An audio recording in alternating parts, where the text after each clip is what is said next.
Alors, bienvenue sur Black Panda Mining TV, chaîne de crypto-monnaie dédiée au minage par microprocesseur. Donc finalement, vous avez été beaucoup à me demander, Black Panda, est-ce que tu pourrais nous refaire éventuellement un tuto sur le fonctionnement de HiveOS? Et effectivement, pour ceux qui ne sont pas profanes, HiveOS est un soft qui permet de pouvoir gérer son minage de crypto-monnaie par microprocesseur. Et effectivement est un outil mis à disposition des mineurs qui peut être très intéressant, mais qui bien souvent, parfois, peut être un peu compliqué dans son fonctionnement et dans son approche. Et donc dans cet épisode, Black Panda finalement va vous montrer donc, comment vous servir de HiveOS, quelles sont les petites fonctions, les petites spécificités pour pouvoir optimiser votre fonctionnement de minage donc par microprocesseur. Donc installez-vous confortablement et bienvenue dans cet épisode où on va donc aborder HiveOS et bienvenue surtout sur Black Panda Mining TV.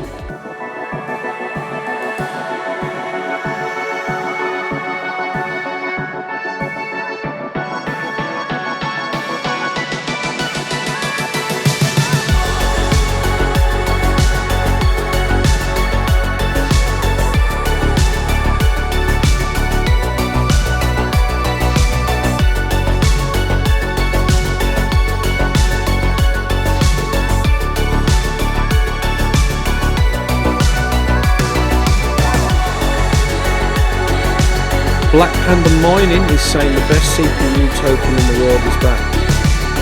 Here I am. Oh, it's you.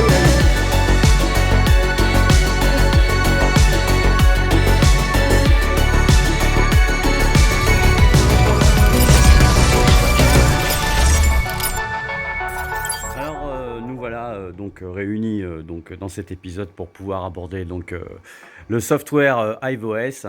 Et puis c'est vrai que quelque part il n'y a pas de questions idiotes, il n'y a pas de questions stupides, il n'y a que finalement la personne qui parle qui n'a pas forcément le bon langage pour que les gens puissent comprendre. Et bien souvent finalement la faute c'est pas la vôtre, c'est moi qui ne sais pas m'exprimer ou bien souvent élude certains détails qui fait que c'est pas évident pour les gens qui ne connaissent pas le minage par microprocesseur et encore moins quand on parle de logiciels qui sont gratuits comme HiveOS, qui aujourd'hui fait l'objet de cet épisode et qui bien souvent peut être un peu paru comme du chinois pour les gens. Et c'est vrai que moi, HiveOS, puis avec tout ce que j'en sais et puis surtout humblement, j'entends, parce que j'ai pas non plus une connaissance hyper poussée sur tout, et heureusement d'ailleurs.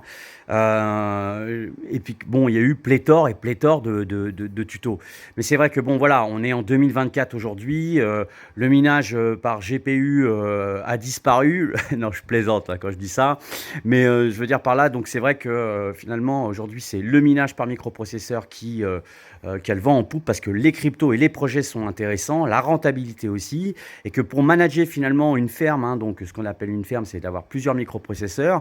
Pour moi, c'est vrai que c'est l'idéal bien souvent que de passer par un Windows où il faut installer le mineur et puis après derrière il faut pouvoir regarder différemment le pilotage sous Windows. Alors moi, je suis féru d'HiveOS depuis le début, depuis le départ, et donc c'est vrai que quelque part, je me suis dit bon, après toutes vos demandes et vos messages, ça valait peut-être le coup effectivement qu'on refasse un épisode aujourd'hui là-dessus.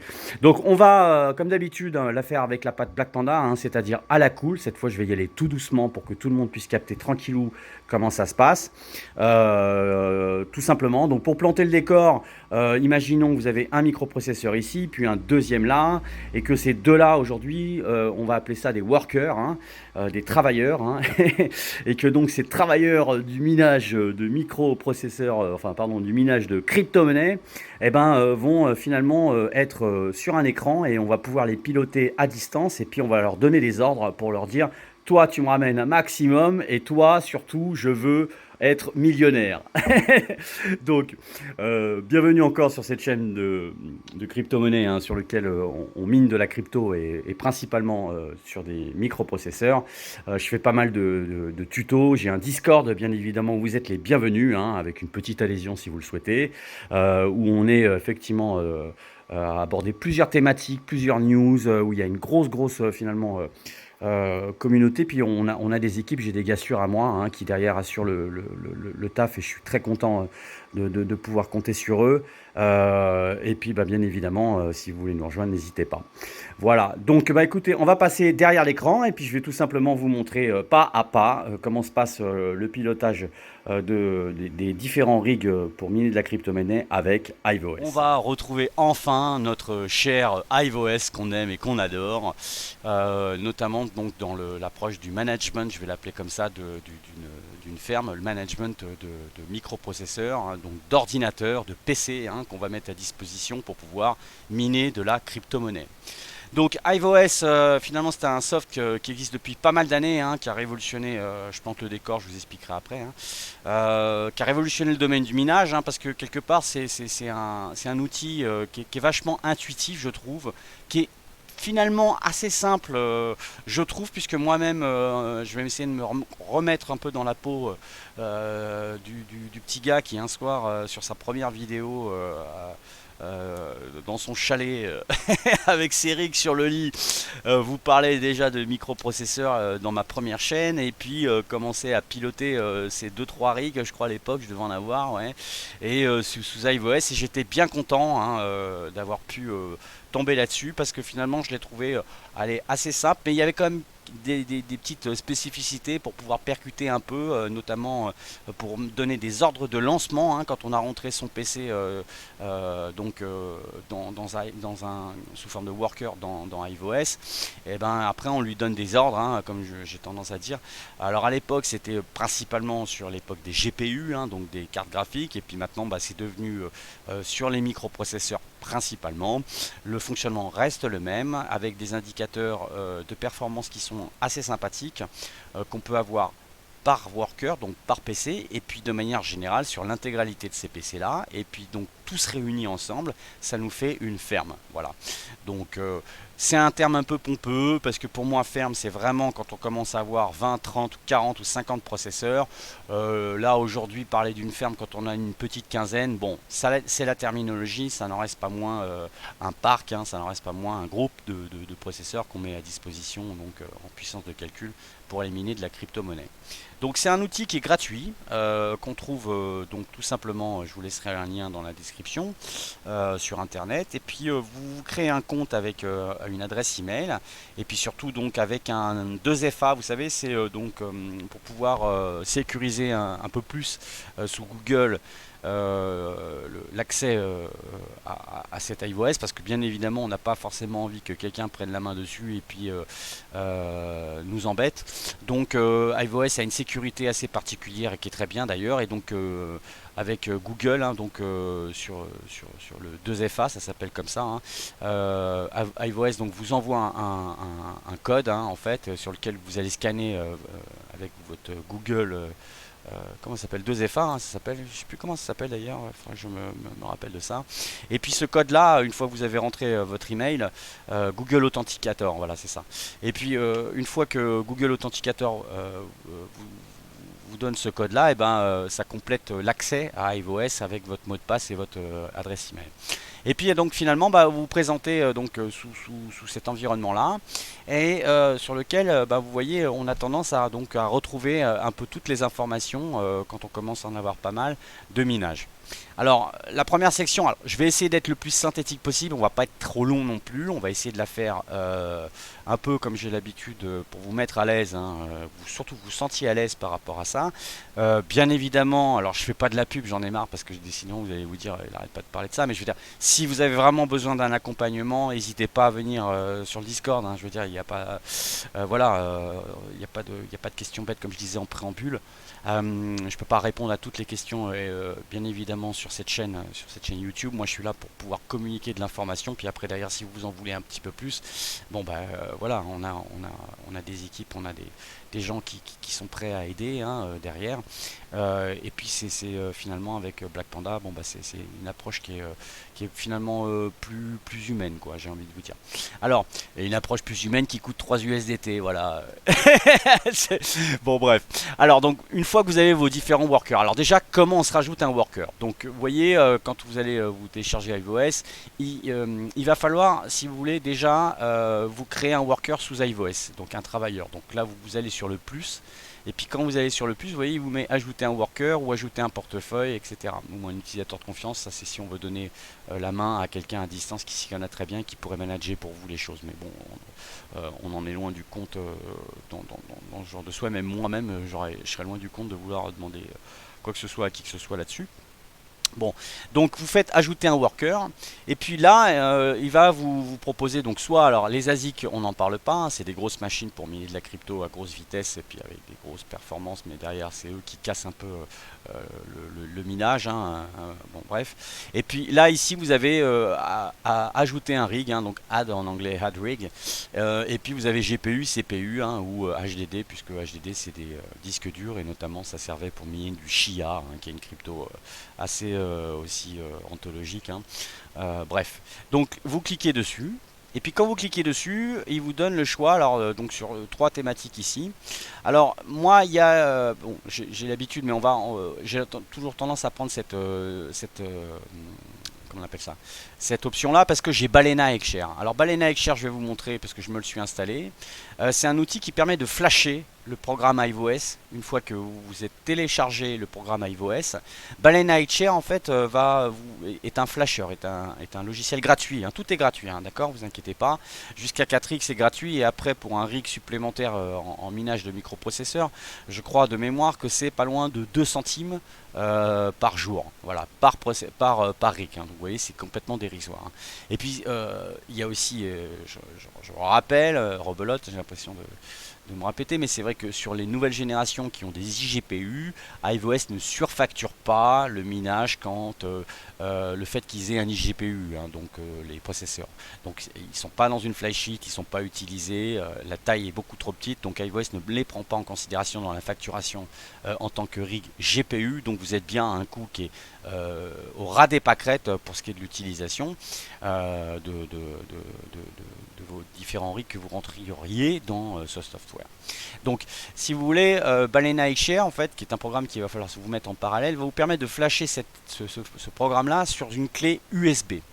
Je vous renverrai sur mes épisodes, puisque j'ai fait des tutos, et notamment je crois un qui date. Alors pour ceux de la génération qui en auraient encore, des 3900 et des 5900, il y a un tuto qui s'appelle montage de rig setup Air Jordan, hein, parce qu'à l'époque je disais bon voilà, quand vous voulez monter un rig, c'est comme des Nike, hein, c'est soit vous prenez des basiques, soit vous voulez des Air Jordan, et donc je l'ai intitulé un petit peu comme ça, et d'ailleurs il a fait un carton plein, et je vous renvoie à cet épisode là qui vous montrera pour cette génération là comment on monte un rig avec toutes les cartes qui vont bien, enfin tous les éléments constituant un rig qui vont bien, et puis surtout aussi j'accompagne dans ce tuto là le flashage. Je vous montre comment on flash une clé plus précisément. Après, cette clé USB doit être installée sur votre carte mère pour que la carte mère puisse lancer, booter, comme on dit, le programme iVOS sur la clé USB.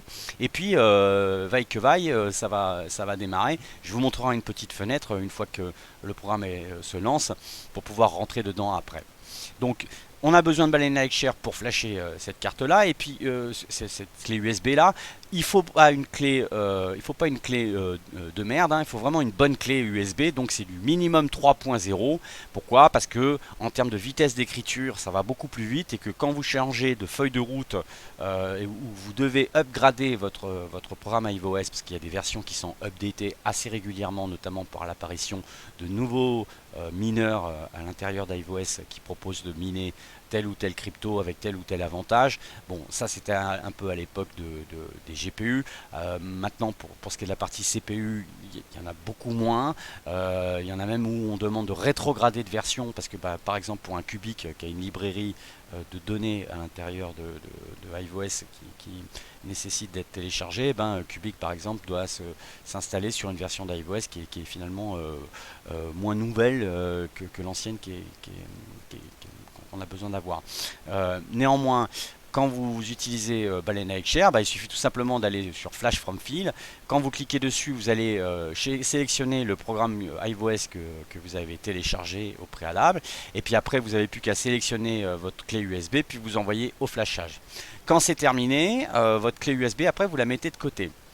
parce que dans la clé USB, une fois que c'est flashé le programme, il va falloir que vous ajoutiez donc ce qu'on appelle votre worker, votre microprocesseur. Donc si on doit rajouter par exemple un 7900X ou un 7900 même, tout court, puisque j'ai tendance à bien aimer cette dernière génération de processeurs, ça va se présenter comme ça. Voilà, donc vous voyez, il vous donne un nom de rig voilà, qu'on pourra changer, hein. Et puis il vous donne surtout, vous voyez, une configuration minimum. C'est-à-dire que vous voyez, il y a aperçu, donc là il n'y a rien parce qu'on n'a rien mis. Puis sur feuille de route, bien souvent, alors soit on ne l'a pas paramétré à l'avance, et dans ce cas-là, il faudra le faire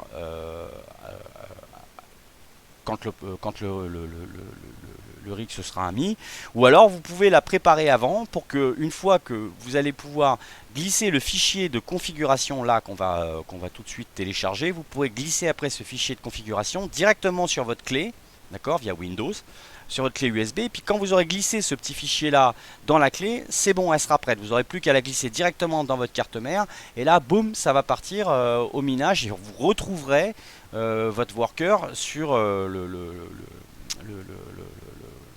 tableau de bord d'iVOS.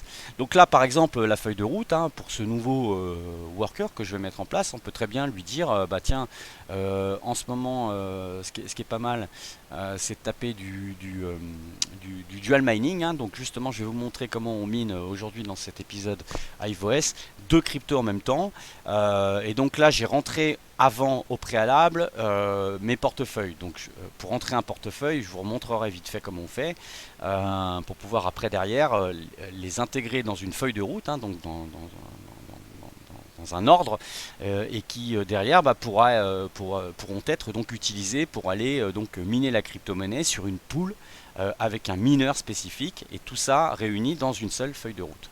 Donc là vous voyez, j'ai sélectionné Zeph et Dero, et typiquement bon, bah, tout ce qui ressemble à du Zeph et du Dero, il va me les montrer. Donc là il y en a en l'occurrence 4, vous voyez, là il y a un petit numéro 4, ça veut dire qu'il y a déjà 4 workers qui tournent dessus, donc j'ai déjà 4 CPU, 4 microprocesseurs qui tournent avec cette feuille de route.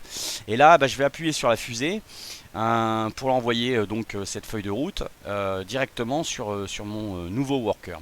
Donc là ce qui sera bien, c'est que du coup finalement cette feuille de route qui est pré-paramétrée, je vais vous montrer après derrière, va pouvoir directement s'installer sur la clé USB, et une fois que vous avez cliqué donc sur votre feuille de route là qui va se caler donc sur votre nouveau worker, il suffira tout simplement d'aller dans la rubrique paramètres, et c'est là où vous allez récupérer votre fichier de configuration qui est juste ici, rig config, et quand vous cliquez dessus, vous voyez, bam, ça va partir en téléchargement, et puis c'est là que vous allez récupérer votre fichier, et que vous allez glisser après derrière dans le programme flashé de la clé USB. Donc vous voyez, c'est assez simple, je dirais que vous avez flashé iVOS sur la clé avec Balena HR, et bien évidemment vous glissez après votre fichier rig config dans la clé USB, et boum, on envoie directement booter votre rig dessus. Alors derrière, ce qui se passe, c'est qu'il faut connecter bien évidemment le rig concerné à Internet, hein, puisque quand il va démarrer, si vous voulez, le rig va pas être directement connecté à iVOS. Il faut déjà que vous ayez une connexion qui se raccorde par Internet, hein, donc soit par câble ou soit par Wi-Fi. Donc là, typiquement, lui, je vais l'appeler, vous voyez ici dans le nom, je vais quand même l'appeler avant, hein, d'ailleurs j'ai oublié de le faire avant d'envoyer le fichier rig config 7900, et puis vous pouvez lui donner le nom que vous voulez, hein, d'accord, et puis à partir du moment où vous l'avez fait là, clac, lui iVOS il a enregistré, vous cliquez sur rig config, et puis là de nouveau, hein, vous glissez ça. Voilà, à ce stade là, je dirais que c'est tout ce qui va bien, hein, actualiser le worker. Voilà, donc là c'est propre, hein, vous prenez rig config et puis boum, derrière vous envoyez ça. Alors derrière, ça se matérialise de quelle manière? On va prendre l'exemple voilà, on va prendre un 3950X par exemple là, et puis je vais vous ouvrir une fenêtre. Donc là on clique sur IP, voilà, et là ça permet de rentrer. Alors là je suis déjà connecté, hein, donc c'est parce que comme je suis déjà connecté, ça me permet de rentrer dans mon mineur, hein, puisqu'il utilise le réseau Wi-Fi de votre maison, hein, donc, ou de votre appartement. Donc il n'y a pas de risque que quelqu'un d'autre puisse y aller, puisque votre routeur a fait le taf pour que personne puisse rentrer dans votre réseau. Donc là vous tapez, alors ça c'est générique pour tout le monde, hein, c'est user, USER, vous faites entrée, il va vous demander un mot de passe, vous faites 1, d'accord, et là c'est le même pour tout le monde, et clac là, généralement iOS ça se présente comme ça, au démarrage c'est toujours pareil. Alors en l'occurrence, si vous tapez Wi-Fi, d'accord, là il suffira tout simplement au premier démarrage de taper Wi-Fi, d'appuyer sur entrée, il va vous donner forcément votre numéro, vos différents réseaux internet, et puis là vous n'aurez plus qu'à le sélectionner, il vous demandera le mot de passe, et puis vous ferez entrée. Là il vous reconnaîtra donc sur le réseau, iOS sera enfin donc connecté, et dans cette première commande il faudra taper Hello.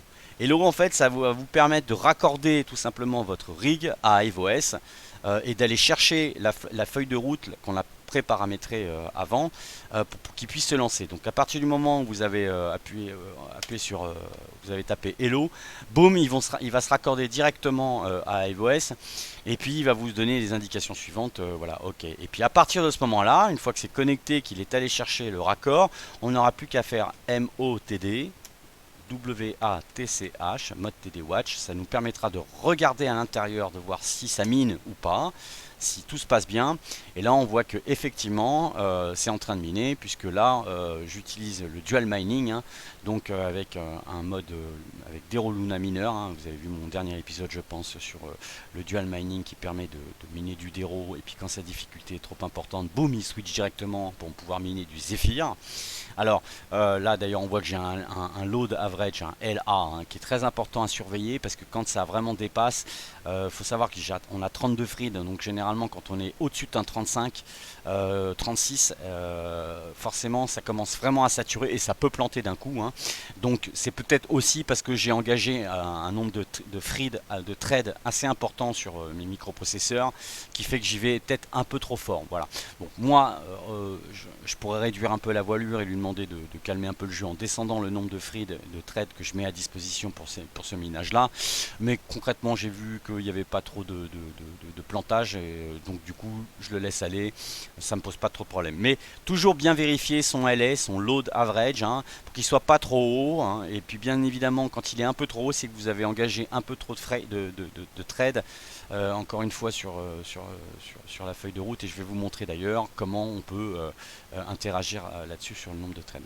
Voilà pour ce qui est de la partie vision interne du rig, et une fois que vous l'avez donc accroché au réseau Wi-Fi de votre logement, et puis boum, iOS donc peut après derrière le retrouver là. Donc on l'a là, hein, typiquement, donc vous voyez, il indique la température, hein, donc c'est vrai, hein, alors il y a quelques variations, hein, bien souvent il y a un gap, hein, iOS c'est pas ultra précis, je dirais qu'il y a un gap de 4 à 5 degrés, hein, entre ce que iOS vous indique et ce que vraiment votre processeur fait en termes de température. Il peut y avoir un gap, bon, bien qu'il s'améliore de plus en plus maintenant, hein, donc sur les indicateurs de ce type là, mais bon, voilà. Alors on voit, hein, qu'il y a plusieurs briques ici, hein, donc en fait vous voyez par exemple sur la première brique là, ici on voit une seule brique, ici une seule brique, c'est généralement c'est un thread, enfin un thread, hein, qui est engagé. Là vous voyez pour Zephyr j'ai engagé mes 32 threads, hein, et puis là j'ai 32, et là pourtant j'en ai que un, parce que en fait Astro BWT pour Dero en fait vous démultiplie pas le nombre de trades à disposition, du moins sur la partie dual mining, et donc faut pas s'inquiéter, hein, donc quand vous en avez que un cube ici qui est raccordé, c'est pas un problème, hein, mais généralement un cube égale un trade, ok.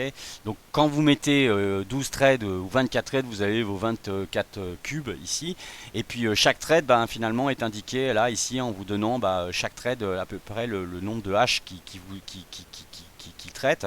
Donc là il ferait 109 H, hein, d'accord, et puis il y a toujours une température qui va être la même, puisque c'est votre processeur qui est décomposé en nombre de threads. Mais iOS vous donne quand même le H, hein, par thread. Ouais, on voit qu'il y a une petite variation, il y a un thread là qui est à 110, puis un autre qui est à 109.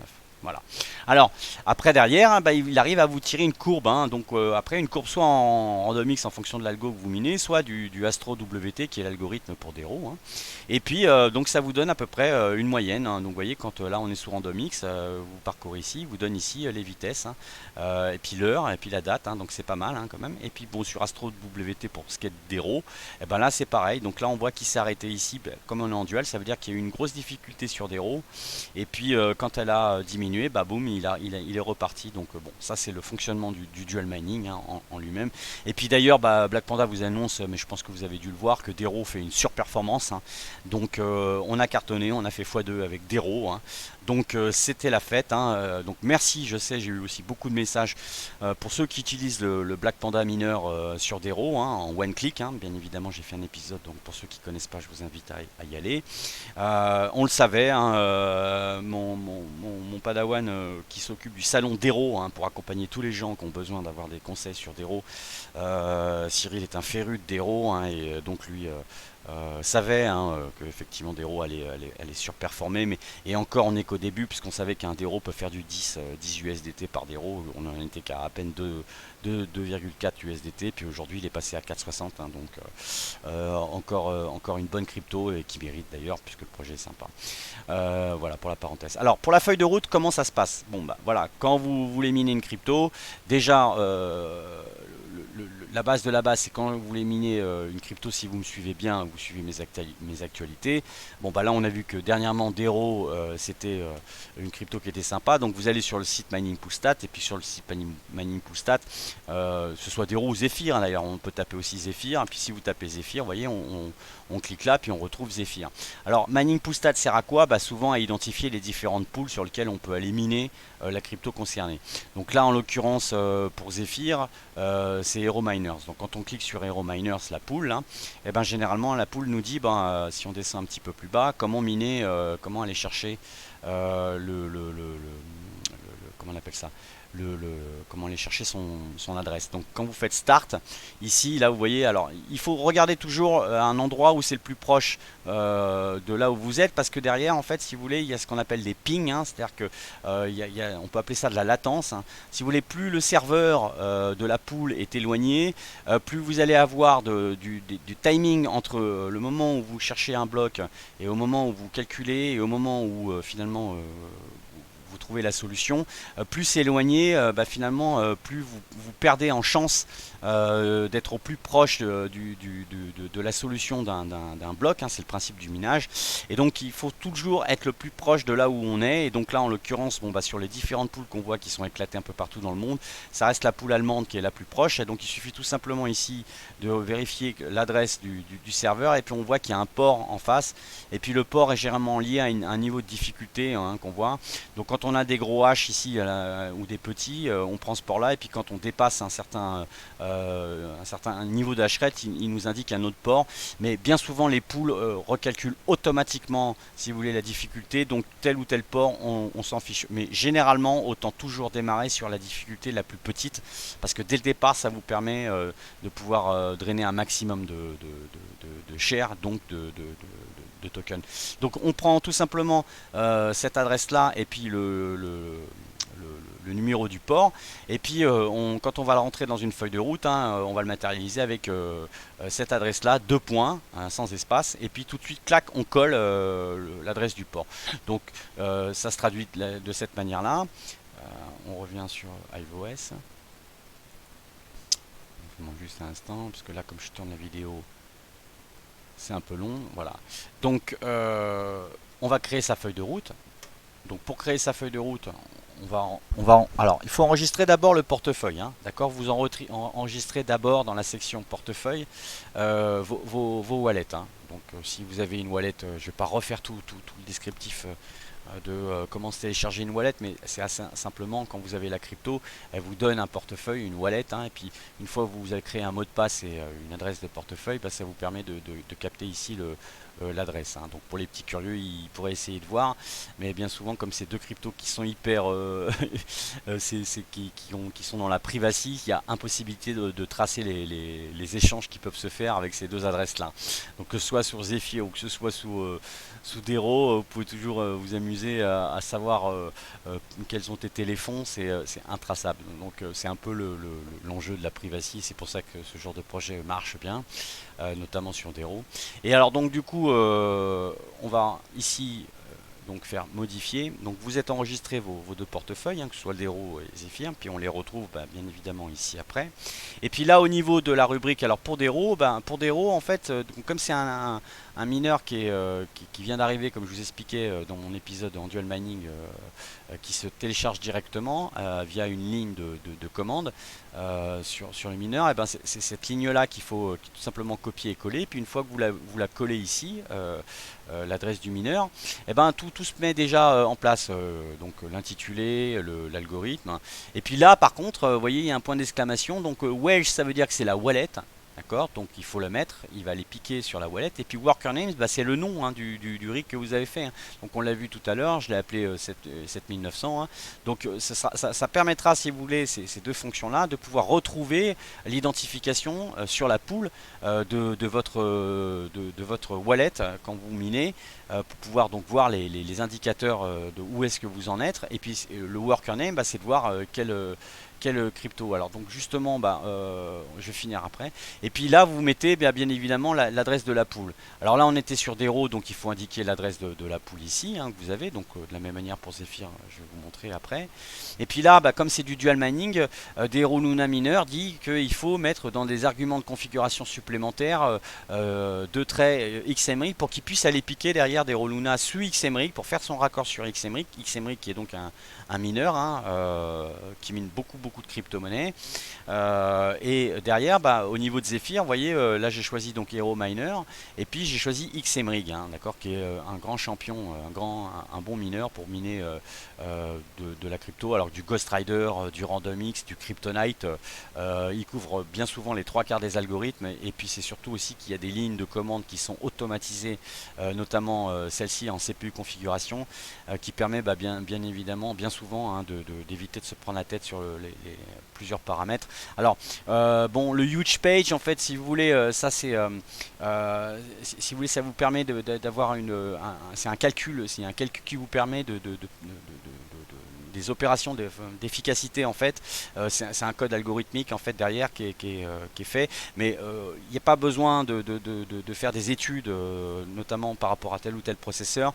C'est le code, c'est la variante la plus utilisée, notamment sur les trois quarts des processeurs, pour pouvoir miner de la crypto, quel que soit l'algorithme. Donc c'est pour ça qu'on utilise un 248, et d'ailleurs c'est pour ça que le raccourci est ici donné, et qu'il faut toujours sélectionner en fait pour pouvoir avoir une optimisation toujours du minage. Donc il ne faut surtout pas l'oublier. Bien évidemment, toujours activer CPU on quand vous êtes sur le minage de crypto-monnaie par microprocesseur. Et puis vous voyez, quand vous êtes ici sur la page point d'exclamation, il vous dit tout simplement que c'est CPU page, donc il va bien utiliser huge page, donc dire la vérité, donc true, je vous dis basiquement les choses, d'accord. Et puis que derrière, en termes de priorité ou de la mémoire de la pool, tout ça sont des lignes d'indication que la pool va lire, elle, quand elle va reconnaître votre worker. Mais derrière, c'est ni plus ni moins que ça. Donc ça, une fois que vous l'avez paramétré ici sur point d'exclamation et que c'est rentré, terminé, il n'y a pas besoin de se prendre la tête plus que ça. D'accord, dans la compréhension du sujet.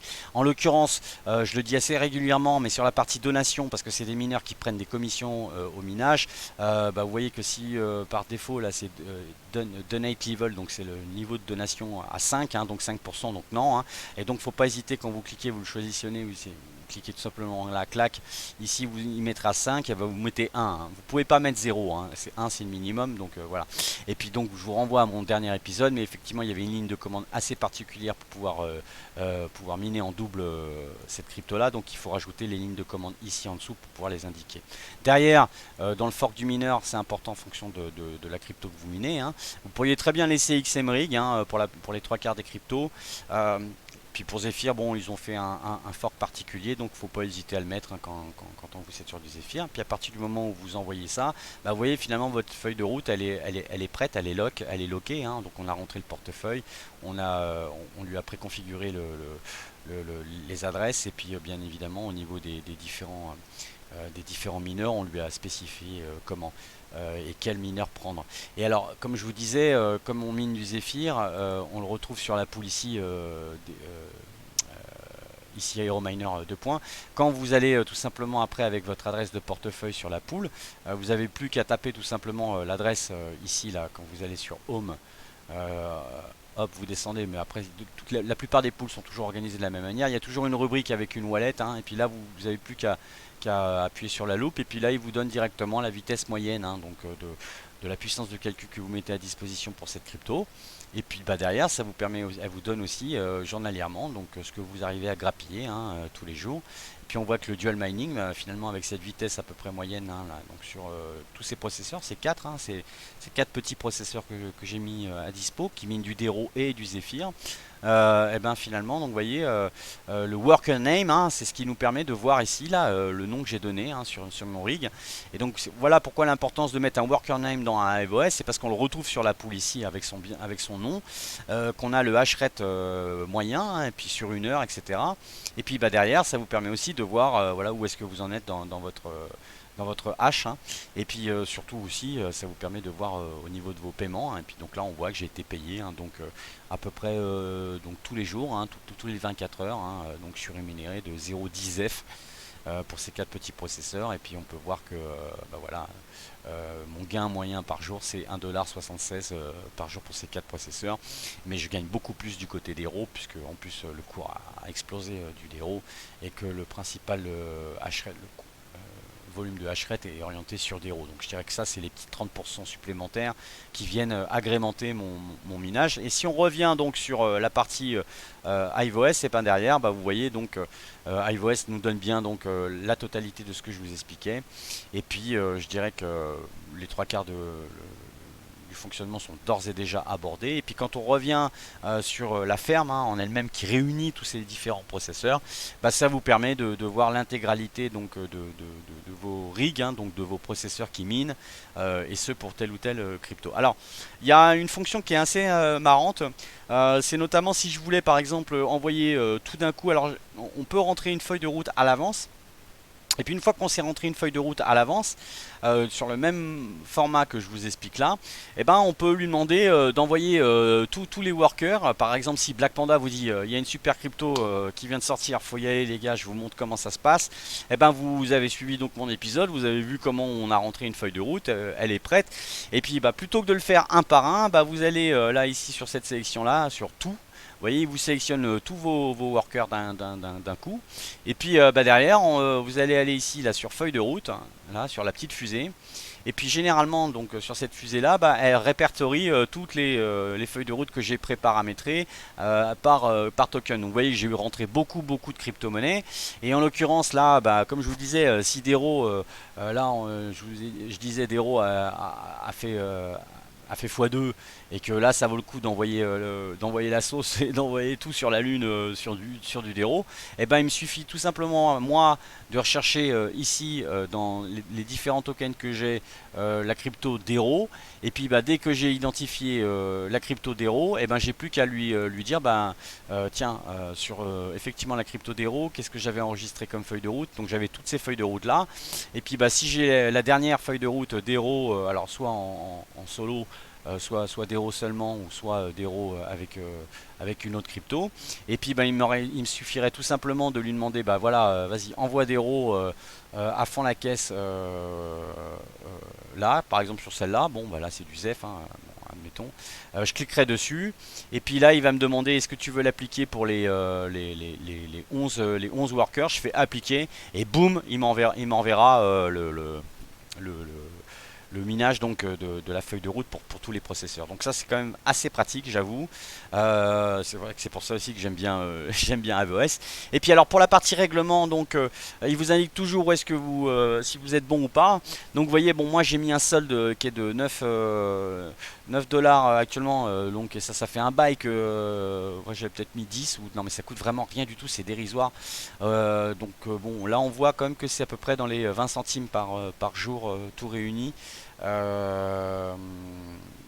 Puisqu'il a fait une moyenne sur 47 jours, ouais, parce que j'avais greffé une ou deux cartes graphique à un moment donné quand je voulais être early sur un projet GPU. Mais globalement, si vous voulez payer après derrière ou provisionner iOS, alors c'est à partir de 4 que ça devient payant, hein. Donc il suffit tout simplement d'aller dans la rubrique paiement, puis dans la rubrique paiement, il va vous donner tout simplement comment on appelle ça, l'adresse de dépôt sur lequel vous souhaitez. Donc si vous voulez y aller en USDT, si vous voulez déposer en USDT, si vous voulez déposer en ce que vous voulez, il suffit tout simplement de lui préciser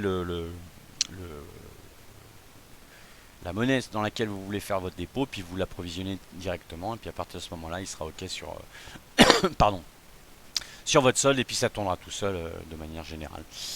Voilà les copains. Bon, je pense que j'ai été assez concis, hein. On va pas non plus, je vais pas non plus vous prendre trop de temps par rapport à ça. Je crois que c'était bien de vous faire un petit récap, on va dire, sur cette partie-là. Bien évidemment, si vous avez d'autres questions, n'hésitez pas à les laisser dans des commentaires.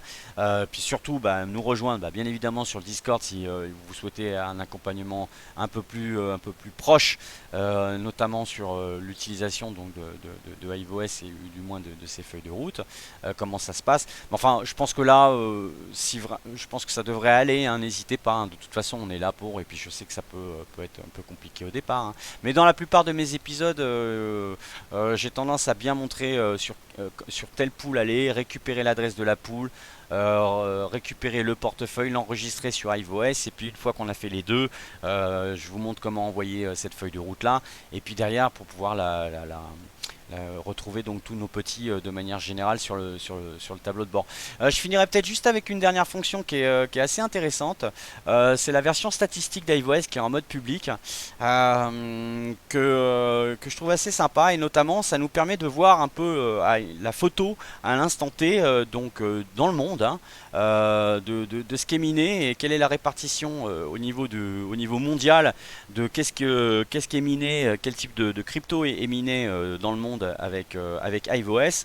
Et ça permet finalement c'est intéressant parce que ça permet de voir un peu les tokens qui ressortent, et je trouve que là c'est intéressant d'en parler parce que vous voyez, on s'aperçoit, et quand je parle de l'engouement qu'il y a sur le minage par microprocesseur par rapport aux cartes graphiques, où j'ai tendance à dire bon c'est fini, je suis pas loin de la réalité, hein. Bon, après c'est vrai qu'il y a des pays sur lesquels le coût d'électricité est au ras des pâquerettes, donc les gars peuvent continuer à utiliser des GPU, mais j'entends dans la plupart des pays où l'électricité a quand même un certain coût, le minage a changé d'approche, hein, et on est quand même dans la logique de vouloir être dans l'économie d'énergie, et c'est toujours l'efficience, hein, qu'on recherche justement dans le minage, hein, pas que la puissance, hein.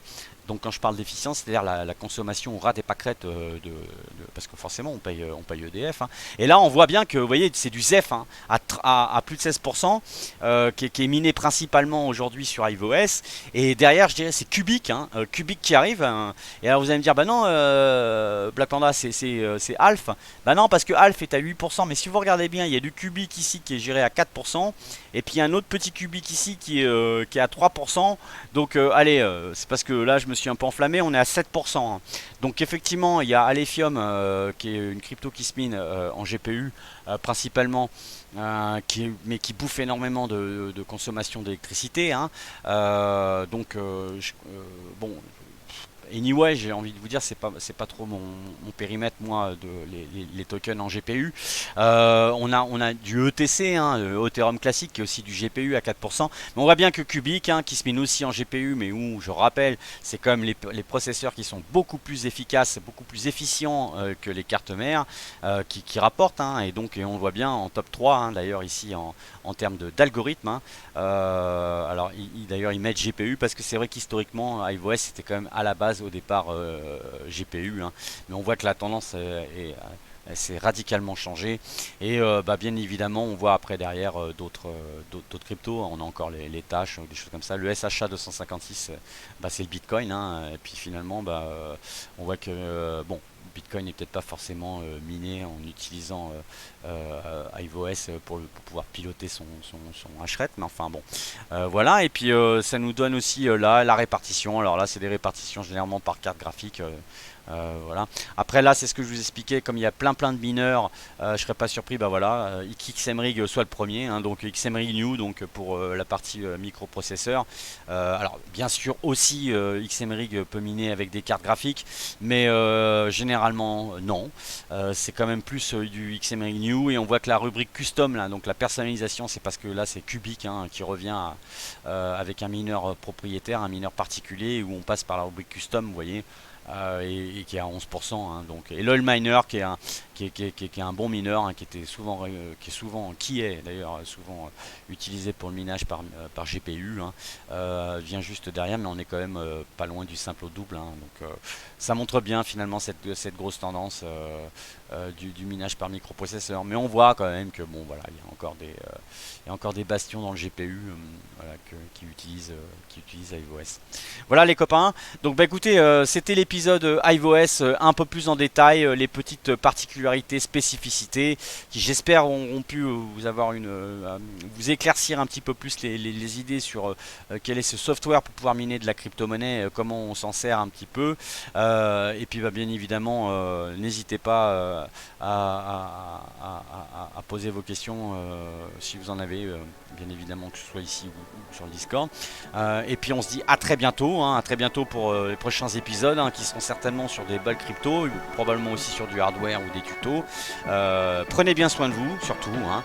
Je vous dis à bientôt, et puis surtout, un bon minage à tous.